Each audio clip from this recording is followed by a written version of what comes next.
கடந்த ஜனவரி திங்கள் 5ஆம் தேதி 2553 மருத்துவர்களுக்கு எம்ஆர்பியின் மூலம் தேர்வு நடைபெற்றது.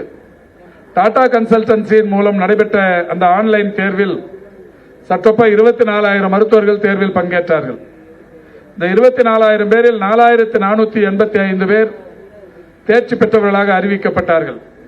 அவர்களுக்கு கட் ஆஃப் மார்க்கும் அறிவிக்கப்பட்டு விட்டது.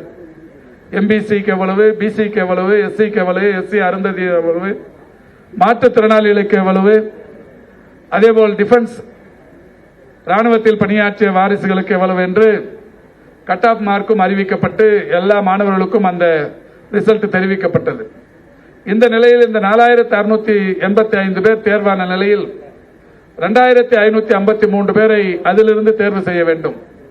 இந்த நிலையில்தான் தற்போது காலியான ஒரு 89 பணியிடங்களையும் அதோடு சேர்த்து 4,642 மருத்துவர்கள் நியமிப்பதற்கு நடவடிக்கைகள் எடுக்கப்பட்டு சர்டிபிகேட் வெரிபிகேஷன் என்று சொல்லக்கூடிய சிவி ப்ரொசீஜர்ஸ் 12, 13, 14, 15 ஆகிய 4 நாட்கள் நடைபெற்று முடிந்தது. 16ஆம் தேதிக்கு பிறகு அவர்களுக்கு ரேங்கிங் என்கின்ற வகையிலும் கம்யூனியல் ரொட்டேஷன் என்கின்ற வகையிலும் அந்த பணிகள் இன்று விடியற் காலை நடைபெற்று முடிந்திருக்கிறது.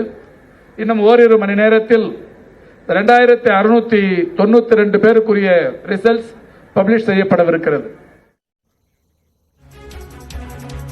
உதவி மருத்துவ பணியாளர்களுக்காக நடத்தப்படக்கூடிய எம்ஆர்பி தேர்வின் இறுதிப் பட்டியல் இன்னும் சற்று நேரத்தில் வெளியிடப்படும் என்று மருத்துவத்துறை அமைச்சர் மா சுப்பிரமணியன் தெரிவித்திருக்கிறார். விவரங்களை பின்னர் பார்க்கலாம்.